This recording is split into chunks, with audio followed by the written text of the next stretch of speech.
Bah, j'aurais pu dire tout bêtement,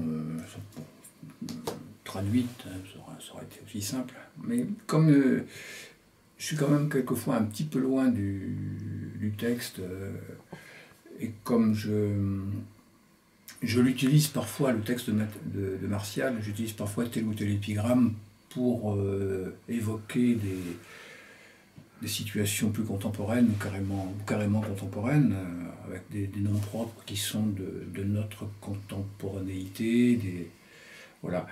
Il me semblait que c'était plutôt une façon de faire refonctionner Martial dans le contemporain. Voilà. Alors, pas tout le temps, hein, une bonne partie des textes sont très simplement traduits, enfin relativement près de la version originale, mais il y a quelques textes qui sont plus comme ça de l'ordre de ce que j'appelle recyclage, remise en fonctionnement de ce que Martial tente comme geste dans une époque qui serait celle où vit le traducteur. Voilà, voilà. Mais c'était aussi un peu un terme de prudence aussi, voilà, parce que moi je ne veux pas, enfin je ne voudrais pas qu'on évalue ces traductions à partir de normes d'érudition. Voilà, que l'objectif c'est pas celui-là, des traductions fidèles, qui sont au plus près des significations que le texte propose, et il en existe. Ne fût-ce que la traduction d'Isaac dans l'édition Mudet, enfin dans les belles lettres, dont je me suis servi d'ailleurs hein, pour m'appuyer sur un socle d'objectivité et d'exactitude. Bon, ces traductions existent là, ça manquerait d'intérêt de se contenter de faire cela. Voilà.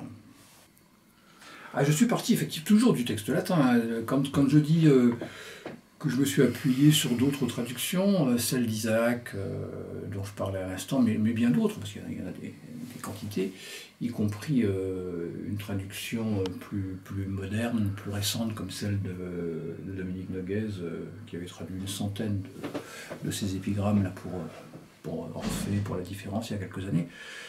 Donc quand je dis que je me suis appuyé de ça, c'est simplement par comparaison, puis pour éviter aussi, dans le cas de Noguez par exemple, de reproduire les mêmes solutions, parce qu'évidemment on est toujours tenté par des contiguïtés. Voilà. Mais je suis toujours parti du texte latin, en faisant par rapport à ce texte latin mon propre mot à mot n'est pas le mot juste, mais ma propre première version à proximité du texte. Voilà. Et puis en essayant ensuite de retrouver pas seulement une exactitude des significations, voire même pas d'abord, dans de nombreux cas, une exactitude des significations, mais une contiguïté avec le geste de Martial, le geste prosodique, le geste rythmique, cette espèce d'insolence comme ça qui ne passe pas seulement dans ce que le texte dit, mais dans la manière rythmique et prosodique qui est celle au travers de laquelle les choses se disent. C'est pour ça que j'ai choisi une traduction en vers, en fait. La contemporanéité, on l'aperçoit d'autant plus qu'on est étonné de l'apercevoir. C'est-à-dire, je crois qu'on la reconstruit soi-même en lisant les textes, on dit « Ah ben tiens, qu'est-ce que c'est moderne ?» Alors que ça n'est pas tant que ça finalement, parce que c'est quand même extrêmement situé dans l'époque, dans les références culturelles d'époque, dans la quotidienneté sous toutes ses formes de l'époque. C'est extrêmement situé. Le genre que Martial pratique, l'épigramme, il n'y a pas plus situé comme... dans le contexte historique, culturel, politique de l'époque que ce genre-là. Mais comme de temps en temps, et relativement fréquemment quand même, il faut bien le dire, effectivement, il y a des connivences tout d'un coup, je sais pas, il y a un texte qui parle des escroqueries à l'assurance, un texte qui parle de la protection des enfants contre la séduction sexuelle des adultes, un texte qui parle du mariage pour tous, enfin, en l'occurrence du mariage entre les homosexuels. Tout d'un coup, on a la sensation qu'éclate une proximité. Mais l'effet de cet éclat est démesuré par rapport à ce qu'il y a effectivement d'une manière constante de contemporanéité dans ce fait martial par rapport à nous. Ouais. Mais en fait, pour moi, comment dire, l'effet de proximité du texte de Martial, elle est moins dans ces espèces de rencontres comme ça, de thématiques et d'actualités, celles que je citais à l'instant. Elle est plutôt dans cette façon de faire de la poésie. Dans cette façon de faire de la poésie, c'est-à-dire de faire de la poésie comme si on n'en faisait pas. C'est-à-dire en pratiquant ce genre, c'est de la poésie, c'est rimé, enfin c'est pas rimé, mais c'est prosodique, c'est rythmé. Mais on fait de la poésie avec un vocabulaire, avec une tonalité, avec une trivialité, avec une brutalité qui sont a priori antipoétiques. Voilà, c'est-à-dire que bon, on tire la jouissance poétique, une espèce de jubilation provocante chez Martial et un peu goguenarde comme ça, on la tire d'une poésie qui se nourrit d'un matériau qui a priori ne l'est pas poétique. Voilà. Et bon, et ça je trouve que c'est ça qui m'intéresse. Ça c'est transhistorique, c'est-à-dire il y a à toutes les époques de l'histoire de la littérature, la française en particulier, et à tous les moments de l'histoire de la poésie, il y a toujours eu des poètes qui sont venus sur ce terrain de défiguration de la poésie solennisée, enchanteresse, emphatique, sublimée.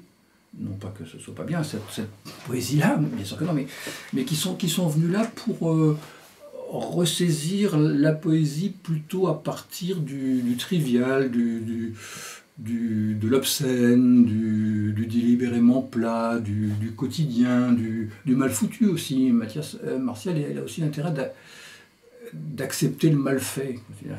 C'est à la fois très bien fait du point de vue prosodique, et puis bon, il aime les jeux de mots débiles, il ose le mauvais goût, enfin il ose des tas de choses qui ne devraient pas être acceptable dans le contexte d'une sublimation littéraire. Voilà. Alors moi ça m'intéresse parce que c'est une tradition, parce que c'est une tradition ça aussi, hein, à laquelle moi j'ai toujours été attaché pour des questions de génération. Voilà, j'ai toujours été intéressé par Jarry par rapport à la décorativité symboliste qui l'environnait, par Queneau par rapport à la sublimation surréaliste, par plus près de nous des gens comme Verhaegen ou Maurice Roche par rapport à ce que la poésie noble de leur époque, celle des années 50 et puis celle des années 70, proposait sous ce label emphatisé par de nombreux guillemets, hein, poésie. Voilà. C'est ça qui m'a plu moi. S'il y a une raison pour laquelle j'ai fait ça, c'est la sensation de connivence quoi, avec ce poète-là écrivant à côté de l'aura des grands Virgile, Horace, Lucain, enfin voilà, c'est ça, Lucrèce, enfin toute cette grande poésie latine que je trouve magnifique, bien sûr, mais voilà, c'est un autre aspect.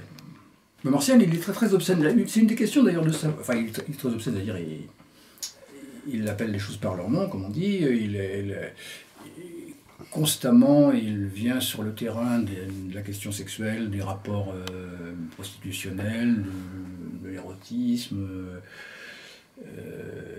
l'homosexualité, enfin bref, tout ce qui peut toucher à la question de l'obscénité. Et dans un lexique qui est pas métaphorique du tout, quoi, qui est direct, qui est grosso modo le lexique qu'on voit sur les graffitis comme ça dans À Pompéi, par exemple, quand il y a des graffitis sur les murs des lupanars ou sur les murs des latrines, quand il y a des graffitis obscènes, comme il y en avait à Pompéi de la même façon qu'aujourd'hui, les mots qu'on trouve sur ces graffitis, c'est le vocabulaire de Martial, ça. Alors après, la question de savoir, comment dire, à quel degré cette obscénité-là était obscène, était provocante pour ceux qui recevaient cette poésie, ceux qui la lisaient, ceux qui réagissaient, c'est difficile de le savoir. J'ai essayé de le comprendre le mieux possible en lisant pas mal de choses autour de cela. Le résultat étant que vraisemblablement Martial était très obscène pour ses contemporains, et que son succès tenait aussi à cette obscénité, à la sensation qu'avaient ceux qui le lisaient de s'encanailler en le lisant. Voilà. Mais ce que ça ressemble à ce que je fais, déjà la prosodie, c'est la mienne. La prosodie, c'est la mienne, parce que j'ai choisi de traduire en vers, alors pour plusieurs raisons, mais entre autres parce que la forme que Martial choisit est le vers. Pas n'importe quel vers, le plus classique, le plus conforme au code des possibilités de versification à Rome, c'est-à-dire le mètre élégiaque avec un hexamètre, un pentamètre qui sont rassemblés par groupe de 2, ça fait des petits distiques, et puis quand le poème fait un nombre X de distiques généralement, quelquefois il n'y en a qu'un, quelquefois il y en a 5, 10, 8, voilà. Bon, il n'y a pas plus, rituel et traditionnel que cette forme-là. Donc je suis parti simplement de l'idée que, traduire Martial, ça devrait vouloir dire aussi transposer ça dans une prosodie française classique, traditionnelle. Donc je travaille avec cette prosodie française traditionnelle, sauf que elle est celle de la maîtrise que j'ai sur elle, moi, c'est-à-dire la maîtrise d'un moderne, c'est-à-dire une maîtrise à la fois incomplète, parce que c'est du reconstruit quand même, quand on est un poète contemporain qui ne travaille pas avec les formes classiques de manière spontanée. Et donc ça, et puis d'autre part, elle est virtuose, c'est-à-dire elle va vers le mirliton, vers ce que Conneau fait avec l'alexandrin, par exemple. Donc cette prosodie, c'est pas celle de Martial, c'est un principe qui est censé s'approcher du principe de prosodie que Martial choisit, mais la prosodie est celle d'un poète français du XXe siècle qui joue avec la forme prosodique classique. Voilà. Donc, effectivement, du coup, ça a l'air plus Christian Préjean que quoi que ce soit d'autre. Mais ça, c'est de l'ordre d'une conséquence évidente. Et puis la thématique, le burlesque, le grotesque, oui, mais ça relève d'une réponse à la question qui serait celle de savoir pourquoi j'ai choisi de traduire ce poète plutôt que de traduire Virgile ou d'autres poètes. Parce qu'il y a cette connivence.